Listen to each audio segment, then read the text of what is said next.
Hello' student, আজি মই ষষ্ঠমান শ্ৰেণীৰ অসমীয়া সাহিত্যৰ দ্বিতীয় পাঠৰ কুৱেশ্যন আৰু এনচাৰসমূহ আলোচনা কৰিম। এই কুৱেশ্যন আৰু এনচাৰসমূহ তোমালোকৰ কাৰণে বহুত ইম্পৰ্টেণ্ট হয়, গতিকে তোমালোকে ভিডিঅ'টো স্কিপ নকৰাকৈ প্ৰথমৰ পৰা শেষলৈ চাই যাবা।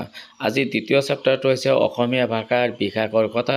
ইয়াৰ প্ৰশ্নসমূহ হৈছে নয়নাহঁতে খুৰাকৰ পৰা কিহৰ বিষয়ে শুনিবলৈ ইচ্ছা কৰিছিল? নয়নাহঁতে খুৰাকৰ পৰা অসমীয়া ভাষাৰ বিষয়ে শুনিবলৈ ইচ্ছা কৰিছিল। হেম সৰস্বতীয়ে ৰচনা কৰা তোমাৰ পাঠত উল্লেখ থকা পুথিখনৰ নাম কি? হেম সৰস্বতীয়ে ৰচনা কৰা পুথিখনৰ নাম আছিল প্ৰহ্লাদ চৰিত্ৰ। নেক্সট প্ৰশ্ন হৈছে অলিখিত বা মৌখিক সাহিত্য মানে কি? যিবোৰ সাহিত্য আখৰেৰে লিখা নহয় বৰং মানুহৰ মুখে মুখে প্ৰচলিত, তেনেকুৱা সাহিত্যক অলিখিত সাহিত্য বা মৌখিক সাহিত্য বুলি কোৱা হয়। ভাষাৰ দুটা উপাদানৰ নাম লিখা। এনচাৰটো হৈছে ভাষাৰ দুটা উপাদান হৈছে শব্দ আৰু ৰূপ। অসমীয়া ভাষাটোৱে কেতিয়া স্বকীয় ৰূপ লাভ কৰিবলৈ আৰম্ভ কৰে?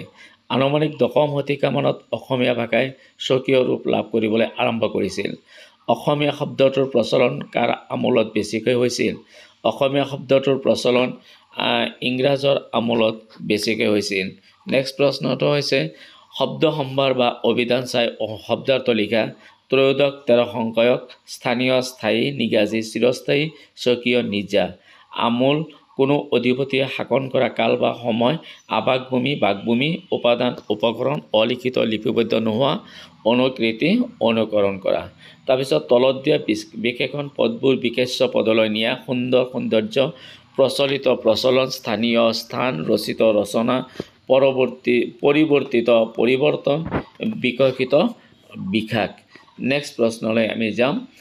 তলৰ শব্দবোৰৰ একোটাকৈ সমাৰ্থক শব্দ লিখা। ধুনীয়া, সুন্দৰ, প্ৰাচীন, পুৰণি, পুথি, কিতাপ, নিগাজী, স্থায়ী, পূৰ্বতে, আগতে, সামৰণি, শেষ।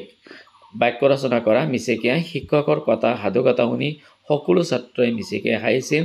চেনেহী, চিৰ চেনেহী মোৰ ভাষাৰ জননী। যুগে যুগে অসমীয়া ভাষাৰ যুগে যুগে পৰিৱৰ্তন হৈ আহিছে। মৰমৰ ছাত্ৰ ছাত্ৰীসকল, তোমালোকে এই ভিডিঅ'টো পাৰা মানে লাইক, কমেণ্ট আৰু শ্বেয়াৰ কৰিবা। আৰু যিসকলে এতিয়ালৈকে মোৰ ইউটিউব চেনেল ছাবস্ক্ৰাইব কৰা নাই তেখেতসকলে কাষত থকা বেল আইকনটো বজাই ইউটিউব চেনেল ছাবস্ক্ৰাইব কৰিবা। Thank U.